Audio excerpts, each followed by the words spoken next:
네, 오늘은 말주 본문 가운데 다니엘서 4장으로 말씀을 나누려고 합니다. 1장과 2장, 3장에 이어서 오늘 4장에서도 보면 느부갓네살이라고 하는 사람이 주요 인물로 등장합니다. 이 사람은 제가 지난 월요일에도 말씀드렸다시피 당시 바벨론 제국의 왕입니다.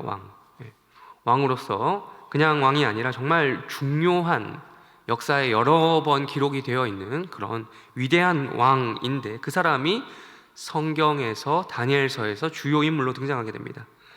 그런데 이제 오늘 또 4장을 보시면 전체적으로 4장의 내용을 쭉 한번 훑어보시면 느부갓네살이라고 하는 이 사람이 꿈과 관련이 되어 있습니다. 지난 월요일 새벽에 제가 이제 설교했었는데, 그때 설교를 들으셨던 분들은 기억하실 겁니다. 느부갓네살은 오늘 4장에서 꿈을 처음 꾼 것이 아닙니다. 이미 2장에서, 지난 월요일 2장에서 꿈을 꾼 이야기를 해 주었습니다. 만물의 통치자, 온 우주의 통치자라고 할 수 있는 우리 하나님께서 바벨론이라고 하는, 그때 당시 세계에서 제일 잘 나가는 나라였죠. 제일 잘 나가는 그 나라의 통치자 느부갓네살에게 꿈을 주신 것이죠. 그 사람은 꿈을 꾸었는데 특이하게 생긴 특이하게 생긴 신상이 나오는 꿈을 꾸었습니다. 머리는 순금으로 되어 있고, 가슴과 두 팔은 은으로 되어 있고, 배와 널쩍다리는 놋으로 되어 있고, 종아리는 쇠로 되어 있고, 발은 쇠와 진흙이 섞여 있는 형태로 된 신상이 나오는, 그러니까 요즘 말로 하면 하이브리드죠. 하이브리드로 되어 있는 물질이 하이브리드로 되어 있는 그런 신상이 등장하는 꿈을 꾼 것입니다. 그리고 그 신상이 어떻게 되었냐, 그냥 신상만 나오고 끝이 아니라 어떤 장면을, 또 강렬한 장면을 목격하게 되죠.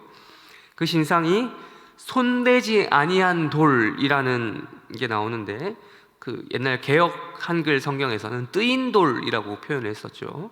뜨인 돌이 날라와서 그 신상의 발 부분을 칩니다.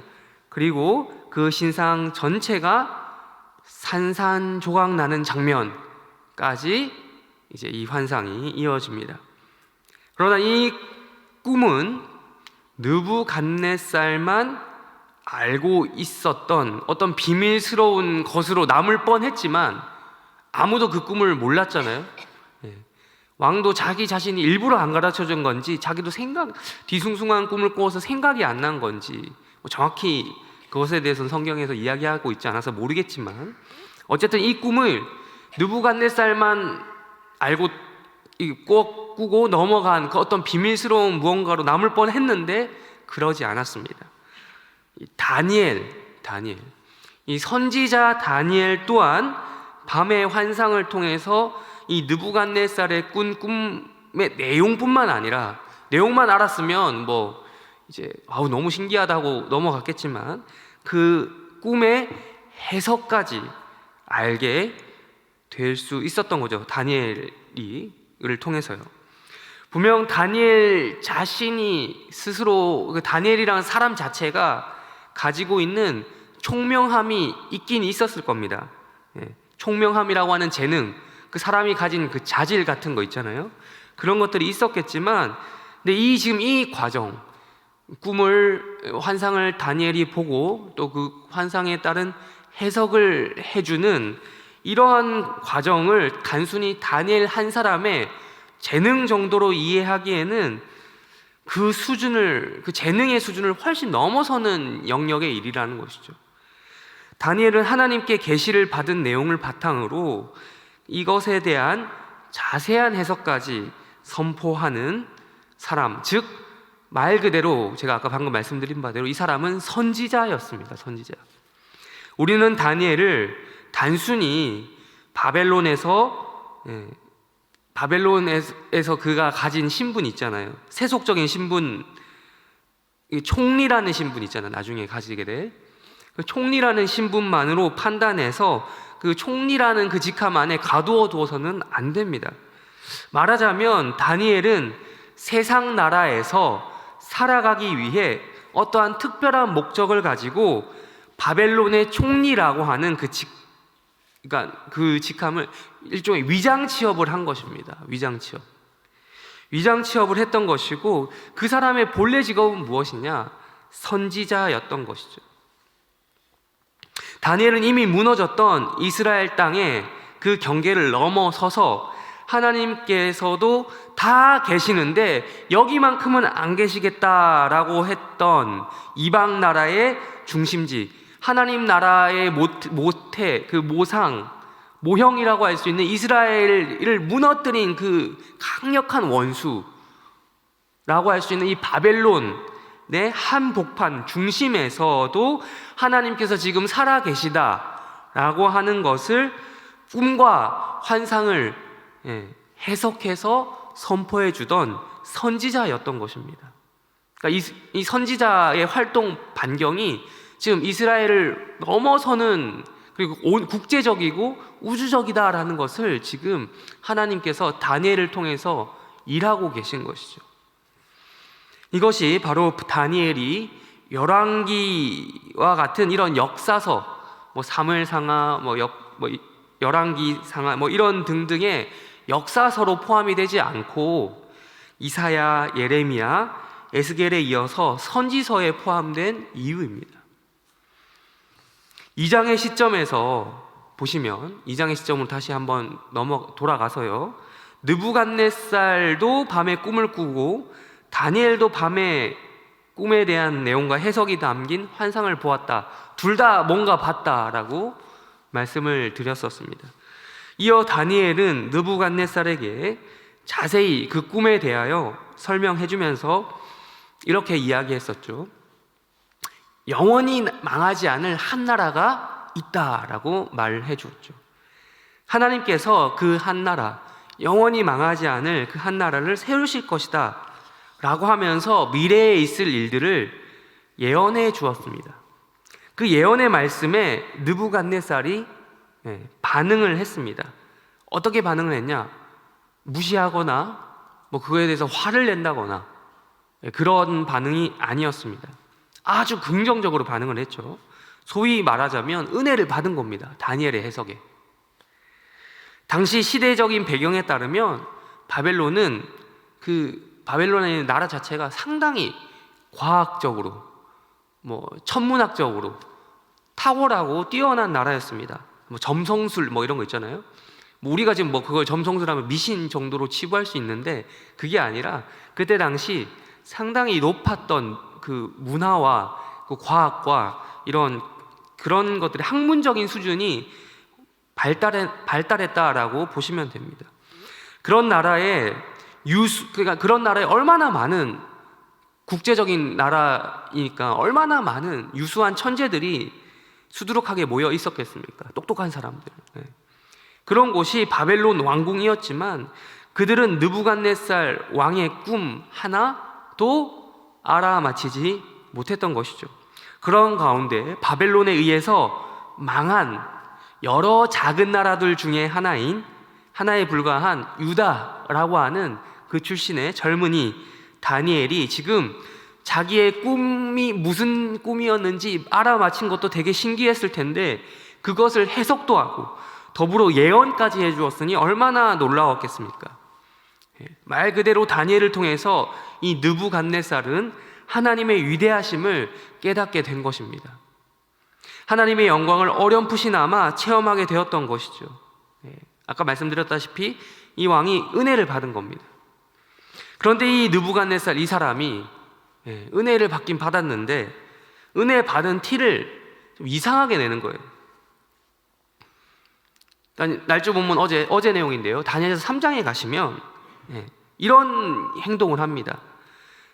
금으로 된 신상, 분명히 꿈에서 환상에서 본 거는 머리만 순금으로 된, 그리고 다른 거 제가 아까 말씀드렸죠, 철, 쇠, 노 이런 식으로 하이브리드로 된 신상을 봤는데, 그게 아니라 아주 전체가 금으로 된 신상을 이 느부갓네살이 만들어 버린 거예요. 직접 꿈에서 본 거를 보다 더하게 이걸 실현을 시킨 거죠. 금으로 된 건 분명히 머리에 한정된 이야기였거든요. 뭐 이런 말이 있잖아요. 근데 사람은 자기가 보고 싶은 것을 보고 듣고 싶은 것만 듣고 믿고 싶은 것만 믿는다. 뭐 이런 말이 있듯이 느부갓네살이 그랬던 겁니다. 이 사람은 꿈에서 본 신상의 금으로 된 머리 부분이 자기를 가리킨다 라고 하는 그 부분, 그 해석 부분만 주목을 했던 것이죠. 뒷부분에 이어서 나오는 더 중요한 내용이 있는데, 그러니까 제가 아까 방금 말씀드렸던 내용이죠. 하이브리드, 제가 우리 월요일에도 말씀드렸던 내용, 하이브리드 신상으로 대표되는 그 세상 나라가 결국 하나님이 세울 영원한 나라에 의해서 박살날 것이다 라고 하는 그 예언의 그 최종적인 말씀, 제일 중요한 그 말씀에는 이 느부갓네살이 관심이 없었던 것이죠. 말씀에서 이야기하는 그 본질, 하나님 나라가 도래할 것이다, 올 것이다 라고 하는 이런 큰 거시적인 해석은 다 잃어버리고 말씀 중에서 당장 내 삶에 도움이 되겠다, 나의 영광을 위해 어떻게 써먹어야겠다라는 부분만 딱 발췌해서 적용하는 모습이 나오는 거죠. 이러한 모습들이 가끔씩 우리 가운데서도 드러나게 되는 우리의 죄된 본성과 닮아 있습니다. 결국 이 느부갓네살의 꿈을 통해서 역사 가운데 하나님이 어떤 방식으로 일하실지에 대한 예언의 말씀이 선포되었음에도 불구하고 그 꿈을 꾸었던 당사자는 자기 자신을 우상화시켜버렸다라는 아주 이상한 그리고 왜곡된 결론을 우리가 3장에서 볼 수 있는 것이죠. 심지어 자기 혼자 스스로만 죄를 짓는 것이 아니었고, 거기에 머물지 않고 모든 사람들에게 우상 숭배를 시키게 하는 그런 예언의 말씀을 오히려 욕되게 하는 그러한 상황까지 가게 되어 버린 것이죠. 이러한 느부갓네살을 보면서 우리를 보게 됩니다. 우리는 왕의 신분을 가지지 않았지만 늘 이런 왕처럼 살아가고자 하는 욕구가 있습니다. 2022년 자본주의, 대한민국을 살아가는 사람이라면 더욱더 그런 곳에 노출되어 있을 수밖에 없어요. 정도와 양상만 좀 다를 뿐이지 모든 사람이 사실은 왕의 지위를 누리고 싶어 합니다. 부분적으로는 각자가 일부 영역에서 누리고 있는 부분이기도 합니다. 대표적으로 제가 자본주의라고 말씀드렸으니까 돈으로 그렇게 할 수 있다는 거죠. 돈으로. 자본주의에서 가장 중요한 가치는 뭡니까? 돈이잖아요. 최소한 내가 돈을 쓸 때, 돈을 쓰는 고객 혹은 소비자 입장에서는 왕처럼까지는 아니다 하더라도 어느 정도 그 대접이라고 할까요? 그 서비스를 받고 싶은 마음이 드는 것은 당연한 거죠. 이 사회에서. 제가 지금 자본주의 체제를 부정하겠다는 것이 아니라 느부갓네살이 은혜를 이상하게 받은 3장의 내용을 통해서 하나님을 왕으로 모시지 않고자 하는, 내가 왕이 되고자 하는 인간의 본질, 바꿔 말하면 하나님 나라에는 관심은 별로 두지 않고 화려한 금신상으로 대표되는 자기의 나라, 자신의 나라를 세우기 바쁜 우리의 모습을 비추어 볼 수 있다라는 것입니다. 드디어 오늘의 날주 본문인 4장으로 다시 넘어오면요, 느부갓네살이 두 번째로 꿈을 꾼 내용에서도 2장의 꿈과 똑같은 원리와 패턴을 찾아볼 수 있습니다. 우리 4장 4절과 5절 한번 읽겠습니다. 4장 4절과 5절 다 같이 읽겠습니다. 시작. 나 느부갓네살이 내 집에 편히 있으며 내 궁에서 평강할 때에 한 꿈을 꾸고 두려워하였으니 곧 내 침상에서 생각하는 것과 머릿속으로 받은 환상으로 말미암아 번미하였었노라.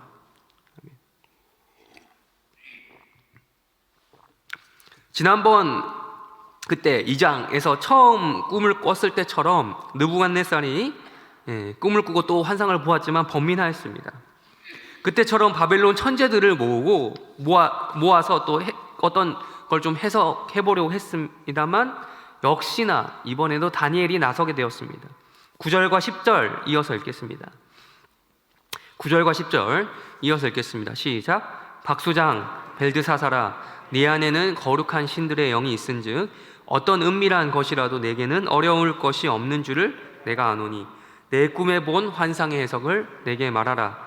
내가 침상에서 나의 머릿속으로 받은 환상이 이러하니라. 내가 본즉 땅의 중앙에 한 나무가 있는 것을 보았는데 높이가 높더니. 아멘.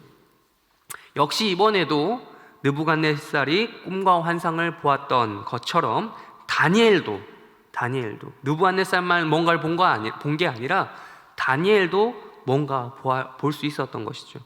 그리고 다니엘은 그 꿈과 환상의 내용을 해석해서 느부갓네살 왕에게 다시 한번 예언했습니다. 그 꿈의 내용을 다 지금 다루기에는 시간이 없으니 나중에 돌아가셔서 한번 읽어보시고요. 핵심 해석 내용 한 가지만 살펴보겠습니다. 우리가 오늘 설교 시작하기 전에 봉독했던 33절 다시 한번 읽어보겠습니다. 33절 읽겠습니다. 시작. 바로 그때에 이 일이 나 느부갓네살에게 응함으로 내가 사람에게 쫓겨나서 소처럼 풀을 먹으며 몸이 하늘 이슬에 젖고 머리털이 독수리 털과 같이 자랐고 손톱은 새 발톱과 같이 되었더라. 아멘. 하나님께서 느부갓네살에게 주신 꿈과 환상의 내용은 저주와 축복이 함께 들어있는 어떤 일종의 세트와도 같은 세트 메뉴 같은 거예요. 멀쩡했던 느부갓네살이 정신 나간 미치광이가 되어 버릴 것에 대한, 그리고 버린 것에 대한 예언이 있었습니다. 그리고 그 예언이 또한 성취되었습니다. 온 세상을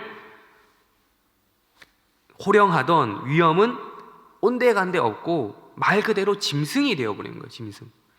사람으로부터 격리되어 야생에서 지금 살았다라고 하니 그 정도가 얼마나 심각한지 알 수 있습니다. 이것은 곧 지난 첫 번째 꿈 사건을 자기에게 잘못 적용시켜 금신상을 만들고 우상숭배를 시킨 그 느부갓네살, 교만했던 이 왕에 대한 하나님의 심판이었습니다. 하나님은 아무리 강력한 권세를 자랑하고 있었던 나라라고 해도, 그 세상 나라라고 해도 언젠가는 망할 것이다 라는 것을 이 느부갓네살에게 다시 한번 입력시키시고 싶으셨습니다. 영원토록 다스릴 것처럼 보이는, 영원할 것 같은 이 나라, 황금기, 망할 것 같지 않은 이 나라도 언젠가는 박살날 것이다, 언젠가는 망하고 말 것이다를 가르쳐주고 싶었던 거죠. 그렇게 역사는 흘러갈 것이고, 그러다가 어느 시점에 이 세상에 존재하는 모든 나라는 무엇에 의해서요?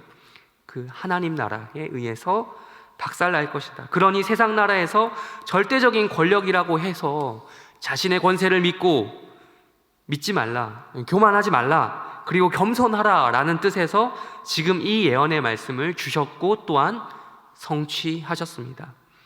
느부갓네살은 꿈과 환상의 해석을 통해 다니엘의 하나님, 이스라엘의 하나님, 그리고 벨과 느보 등 바벨론의 모든 신보다 높으신 하나님, 온 세상에 참된 진짜 신이신 하나님을 믿어야 했고 오직 하나님께 영광을 드리고 경배해야만 했던 것입니다.